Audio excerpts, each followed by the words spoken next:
I'm going to be reading you two articles today. The first one is from the Brookings Institution saying, "Do school districts spend less money on poor and minority students?" And the second article is going to be from the Washington Examiner. It's an opinion piece. "No, we haven't defunded education in years."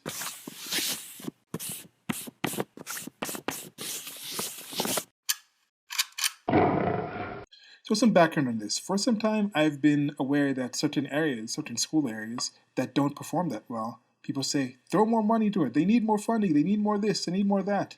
But in all actuality, you'll find a lot of places, a lot of inner city areas, a lot of urban areas where they spend a high amount, and you look at the suburbs that perform better, and they seem to perform better. Now, there's a lot of reasons I think that go into this. There's things of culture, of how concerned the parents are, the parenting. I think it's a lot of the home environment. But then there's a current protest movement talking about defunding the police unions, or defunding the police in general, and then disbanding police unions because police unions protect bad policemen.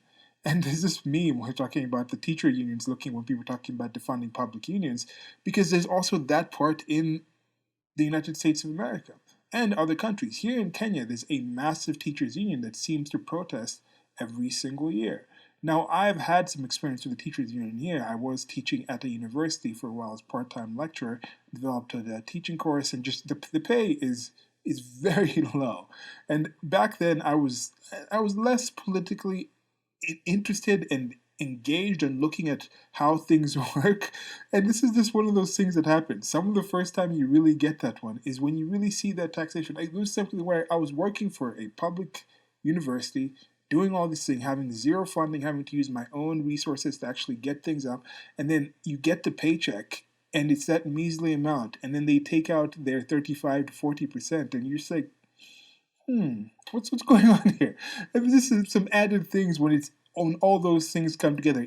I think it's a little less visceral and direct when you're working in a private industry or something things like this and things taken out. You don't necessarily see it's there's a process in it. Well, anyway, so my experience in education in the United States of America was at one of the top schools. I went to one of the top schools in the nation. I did not know it was one of the top schools in the nation when I was attending it.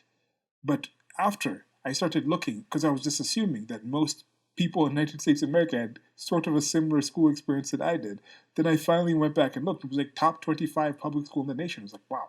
Okay, so just thinking about what's happening in the school, I'd go in and I'd look and I'd see, okay, what is really changing? Why does the United States of America seem to spend more and more money on schools? And the actual results are not getting higher. Oh, well, it's a public sector union, so teachers can actually stay employed even though they're not that good and they don't have that much competition. Look at the administration, that's gone higher. So there's all these questions and things. Is that the proper teaching system? I think I'm about to get right into the reading right now with the actual coronavirus pandemic shutdown. I think this is going to be a thing that's going to boost a lot of people to actually adopt more updated styles of teaching. I have more objections with the whole teaching system in the United States of America, especially with the 3 months off that came from the whole system back in the summer when people had to leave, when majority of the population was still involved in farming. They had to leave and go harvest the crops, and that's the thing that's still there. Now kids have that summer off, and they're like, oh, what are we going to do? The parents are still at school. Why is it 7 a.m. or why is it 7 o'clock to 2 when parents are normally working from 9 to 5? There's all these questions and things that are just not appropriate. But anyway, let's just get into the reading now. Okay, do school districts spend less money on poor students and minority students? The U.S. public school system is characterized by large funding differences across districts. But what about the differences in schools spending within districts? Generally, districts have have discretion with respect to how they allocate resources to specific schools. In recent research, a working paper available here, we evaluate the conditions under which districts allocate resources to poor, Black, or Hispanic students. We collect the most recently available school finance data from the Civil Rights Data Collection, CRDC, for the 2011 to 2012 and 2013 to 2014 academic years. These data tell us, these data tell us how much each U.S. public school spent on personnel, teachers, and staff salaries. Average CRDC reported personnel expenditures are about 2/3 of institutional expenditures, a measure that is commonly used in education finance. The measure of inequality we use accounts for both schools' funding level and the way students are sorted among among schools within a district. We capture spending inequalities for three groups of students: poor and non-poor, black and white, and Hispanic and white. Some examples illustrated below can clarify how inequality is measured. Consider a hypothetical district with schools of equal size. Example 1. In this district, most of the poor students attend a school with an average spending of 4,000, and most of the non-poor students attend schools with an average spending of 6,000. We would record that the poor student in this district receives a smaller share of school resources than the non-poor student. Example number 2. In another district, average spending in the two schools is again 4,000 and 6,000, but poor and non-poor students are evenly distributed between them. Here we'd record that poor and non-poor students have equal shares of school resources, even though there is a spending variation between schools. Example number 3. In a third district, most of the poor students attend one school and most of the non-poor another, but in each school the average spending is 5,000. In this case, we would still record that poor students and non-poors share school resources are even. Shares of school resources are even though there is sorting between schools. These examples demonstrate that the measure records inequalities only when there is between school segregation and spending differences between schools and a district. With this measure of inequality, we can say district spending is pro-poor, pro-black, or pro-Hispanic to the extent that the shares of spending on poor black and Hispanic students is greater than the shares of spending on non-poor and white students. Just an aside here. I'm just getting a bit tired of this. Like, how if you are in one of these groups, just let me know in the comment section. When do you feel you started identifying as a black or a Hispanic or a white? I think when it comes down to it, it's class is more of a thing. I was in high school. I remember might have even been middle school, where I just started thinking the color that mattered the most was green. It wasn't your skin color, because of just the things I was observing at that point. And maybe it's because my school itself was rather mixed in ethnicity and citizenship. It was in the DC area, so there's a lot of international organizations. Sure, there weren't that many black people, black skinned people, but most of the people who were Negro, like I am, were actually majority of them were first generational Africans. Like my parents were diplomats, and that's why I was in that area. And it just seemed to be that was the bigger issue, was the actual amount of money was class rather than race. But anyway, that's also discussed here with the non-poor. And okay, so back to the reading. Several interesting patterns emerge from our analysis of the data. We find that on average, poor and minority students receive between 1 to 2% more resources than non-poor white students in their districts, equivalent to about $65 per pupil. Although average within the district, spending on poor and minority students is positive. Not all districts spend more money on these students. In the most unequal districts, they receive between $300 to $500 less per pupil. By way of comparison, we also constructed an analogous measure of spending inequalities across districts. Between districts, because districts vary in how much resources they can raise locally, we expected to see more inequality across districts than within them. Yet, we were surprised to see that the average levels of variation in spending inequality between districts is nearly identical to the within-district inequalities. Thus, within-district distributions appear to be far more important than previously thought. Now, this one, I also had another side here, had some experiences. I played sports, so that would be the times when I would actually go visit other schools. Now, most of the schools in the general areas, our school kind of looked like a mall. It had a massive parking lot and a lot of wealthy people and things like that. But I went to other schools in the district, and there seemed to be a constant rebuilding of certain schools. I remember there was one school in specific. I was like, this kind of seems a little less. It had it was in a more urban area. It was more like with the football team, pretty much the same way you see it was a lot more black people. And there was like black people and Americans. When I talk about that's like a separate tribe in the United States of America. So working like ADOS, which is American descendants of slaves, multi generational African Americans, black people. Anyway, so some of those places where I was like, okay, this school seems to not be the same. One of them had like I remember they had a magnet detector. I'm sorry, what's it called? Metal detector to get into the place, and you'd hear about more fights in certain areas. There was some different things going through the place, but the county itself was pretty well off, and most of the schools seemed to be doing pretty well. There was a few schools would play in the football thing that were more in the outskirts, or sometimes we'd play a team that was more further out from the suburbs, not even just suburban, but almost countryside of the area there. And those schools were also entirely different in just the layout. Not entirely different, but they seemed to be different in the layout and character of the school. But yeah, then I went to university in or college in West Virginia and got to go visit some of the schools out there. And there was that was I think that was one of the first times where I was like, okay, got a real reawakening on the whole school system in the United States of America. Okay, now back to the reading. We then investigated whether district characteristics, for example, district incomes, segregation, income inequality, and demographic composition, were predictive of whether districts over or under allocated resources to poor and minority students. Because most districts allocate resources with little oversight, we expected that district characteristics indicative of uneven parental socioeconomic and political status would predict greater spending inequality. For example, we hypothesized that wealthier districts would underallocate resources to poor and minority students.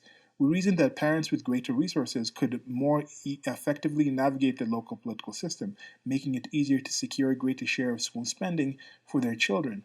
Reasoning similarly, similarly, or similarly, I don't know why I always put an I when I'm talking about similarly. I don't know. Reasoning similarly, we also expected to find that in districts with greater income inequalities and segregation, poor and minority students would receive a smaller share of school resources. In many cases, however, we find just the opposite. In richer districts, poor and Hispanic students receive more school resources relative to their non poor and white peers in the same districts. Districts with more school segregation, whether socioeconomic or racial, tend to spend more on poor and minority students relative to non-poor and white students. Black and Hispanic students receive relatively fewer resources in districts where Black or Hispanic family income is more equal to or even higher than white family income. While we were surprised by these relationships, some of our findings also conformed to our expectations. In districts with higher family incomes and a larger share of white students, where smaller Black populations may exert less political influence, Black students receive a smaller share of resources. Taken together, these results of our research provide new insights into the level of distribution and of intra-district spending inequality. Our analysis also sheds light to the types of districts that underspend on poor and minority students, helping us understand why underlying demographic, economic, and political processes that account for these discrepancies. Provided a continued federal commitment to data collection and transparency, we will undoubtedly learn more moving forward. The Every Student Succeeds Act, ESSA, or ESSA, represents just such a commitment to collecting vital information about schools. Among other things, ESSA requires districts to compile biannual school-level finance data, information that can be used to ensure that all students receive their fair share of resources. So that's it for the first article. Now, some thoughts on this. These are some of the things where I wonder. I think people are good in general. I think people hear something. They hear that Black kids, poor minority kids are being underserved, and they take it for granted that these certain people telling them, news telling them, the politicians telling them, they wouldn't just tell them this without actually having the data to back it. Why would somebody make this up? Why would somebody not actually research this thing? And then they see certain results and like, oh, well, they don't do as well economically. It must be through the schools. Think about the teachers. The teachers are the most important people. There's this. And then many people have gone through that system themselves. So they found ways to rationalize being put in the system. Oh, my parents love me, right? and they put me in this school, right? Instead of actually spending more time with me and homeschooling me or finding jobs, or we can spend more time together, and or we have to have this big. But they rationalize ways. You rationalize all the negative things about that K through 12 education system, or even post secondary. You rationalize away all the negative things. You ignore all the negative things and start focusing on the positive things. And then when you actually graduate and go into life, you still remember those positive things. And then when you've actually had that time in there, even though you might have had a negative time in there, by the time you've actually rationalized it, you've rationalized my parents wouldn't put me in here if it was negative. My parents love me. I love my kids, so I'm going to do what loving parents do and also put my kids back into that. I really hope one thing that does happen in the United States of America, this is already something that's starting, and part of the importance of this is because other countries copy what's happening in the United States of America. Here in Kenya, there's already starting getting hired more experience in getting people into schools, getting more insurances of schools. Government is getting into giving loans and things like this. Then you're going to get situations where people are like indebted with a thing, and the school system is not that good. You have the education. Add school choice. I think there seems to be more school choice here in Kenya, although you have to apply and things for to get into actual schools and compete. And there's stressors. There's other things happening, but the rest of the world kind of follows what the United States of America does for several reasons, because they think if we have a similar system, put our children through a similar system, then we'll have the similar wealth. Yet I don't think the correlation does not necessarily imply causation. So there is something in that. So what I'm trying to say with this one, school choice is a positive thing. I think there's going to be more homeschooling after this shutdown. I think this is the way the world was going anyway. Information is a lot easier to find. Information like this to back up whether you actually think minority students are being underserved. You can come and check this article out yourself and also get into the data. So what is your opinion on the school systems? Now, I personally do think the education should be defunded because people just throw more money into that and it's not necessarily a positive thing. So somebody posted this, a friend of mine posted this. It was like, no, we haven't defunded education yet. I'm like, no, we should. We probably should. And we should get to the thing with school choice. Put the money at least with the vouchers. I know this deals with like the whole property taxes and things like this that confuse things in the United States of America. But let's just get into this article. Okay. No, we haven't defunded education for years. It's from the Washington Examiner.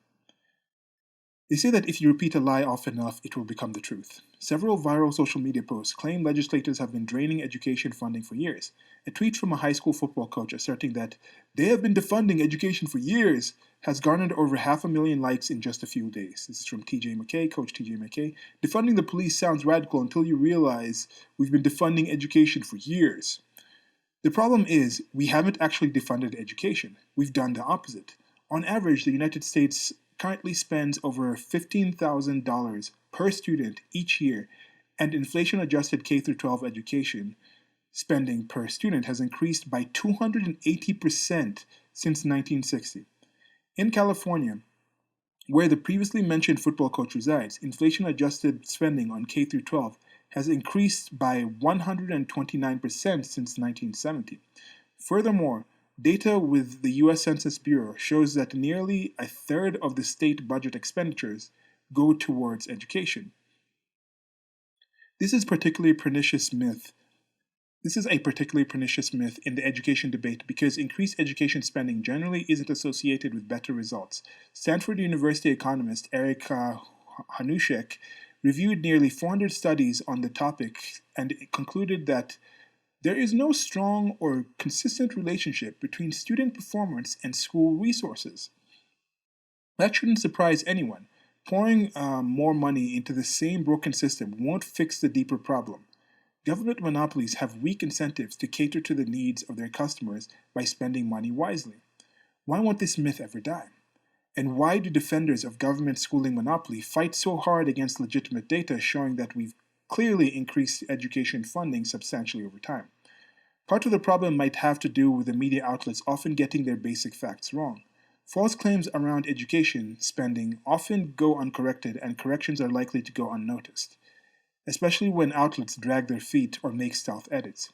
For example, Robert Pianta, the dean of Curry School of Education at the University of Virginia, authored a piece for the Washington Post falsely claiming that public funding for schools has actually decreased since the late 1980s. With prodding and evidence to the contrary, a correction was made to the article, but it was 8 days after the article was published. It's by Corey DeAngelis, a tweet here. Washington Post made the correction. An earlier version of the piece that stated public funding for schools had decreased since the 1980s. That is not the case. In fact, funding at the federal, state, and local levels has increased between the 1980s and 2019. This is from the Washington Post. Correction. Yeah, that's just what that's what he actually stated. Okay, so a couple of months later, the Philadelphia Inquirer similarly, again, again I went with the I, similarly claimed that there have been drastic cuts to the funding over the last few decades in education. That's not true in the United States. It's not true in Pennsylvania either. The outlet eventually corrected the statement to say funding has increased, but that didn't stop them from sticking to the same narrative. In April, an article in the Washington Post falsely claimed that education funding remained below pre-recession levels in real dollar terms in most states, sometimes up to 30%. Its own source even showed that the claim was false on two accounts.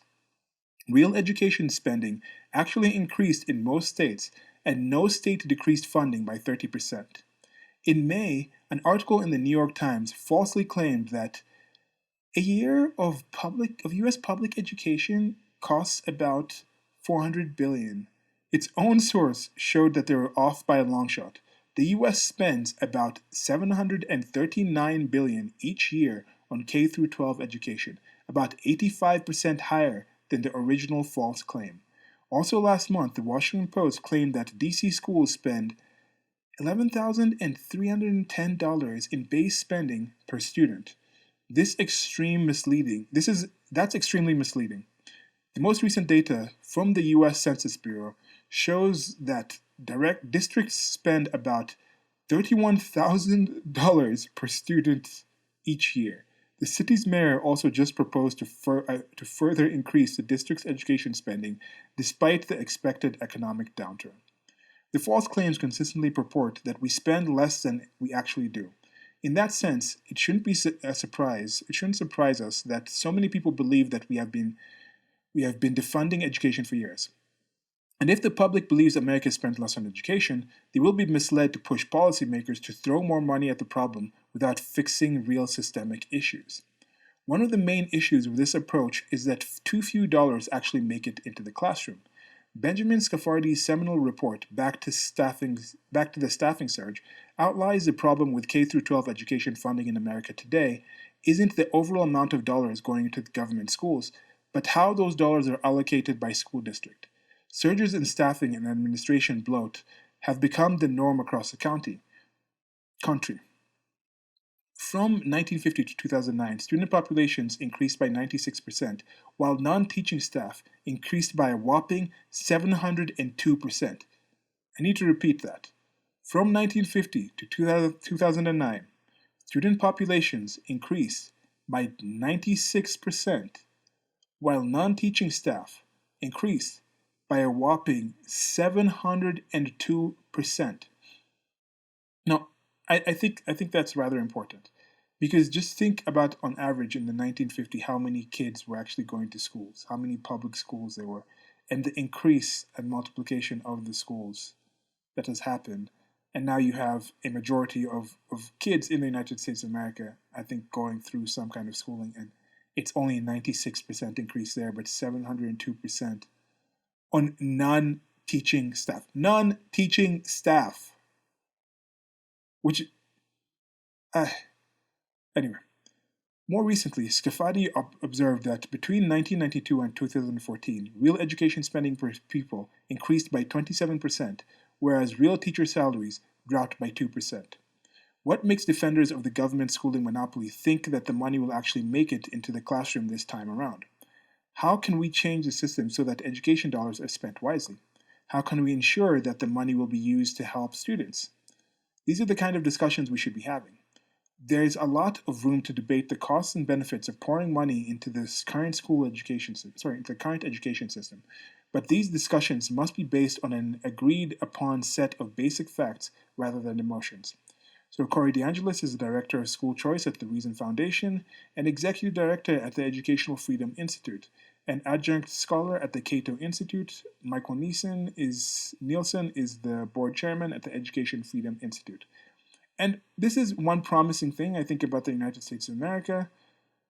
And that's why I still think it's a good leader. That's why I'm still trying to get back there, because I still think there are positives. I still think there's an ability to have that school choice, to have these new things that are going to happen.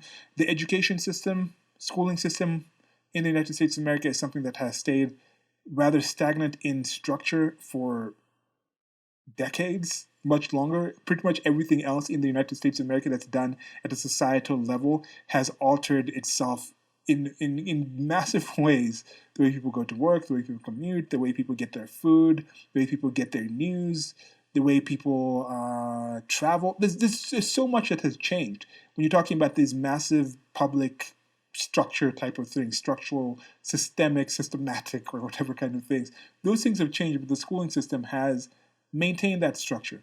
There's a lot of embedded interests. There's a lot of money going to the education system, as you can see. There's a lot of other people hired and employed by that education system. They have the public sector unions.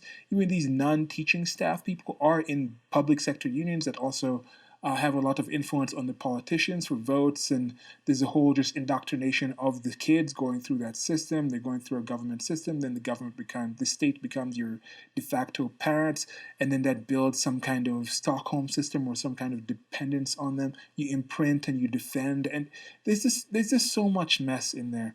I've talked to actual people who are currently teaching in K through 12, and they just talk about how the No Child Left Behind, and you can't give kids, you have to pass a kid if they just write the score on the test. You can't have anything, not everything has to be multiple choice. And you look at the tests that they had in the past and the level of education, and people just say, oh, we're credentialized, we have this degree, but then the percentage of people actually graduating from K through 12 without even just having what was considered a sixth grade reading level for like 1950s, it's absurd. There's absurd stuff in there. You look at certain places, I think in California, they said there's something like, technically it was something like 25% of the actual teachers being paid are not actually teaching, but you can't fire them due to the certain laws that they have with the teachers union. So you're just paying these people to just get like that. And that's not even, I think that was just, I don't know if it was 25% fully just the ones that are not teaching, and then you're not even counting the pension, or that had something to do with the pension. I'm not quite sure of that number. But anyway, so I hope you enjoyed these articles. Did you know this information? I think that's just something that I wanted to get this information in because I was aware that that wasn't the case, but I hadn't actually. I decided these are two articles that might be important or might be of some significance to you as well. I shall leave links to these articles.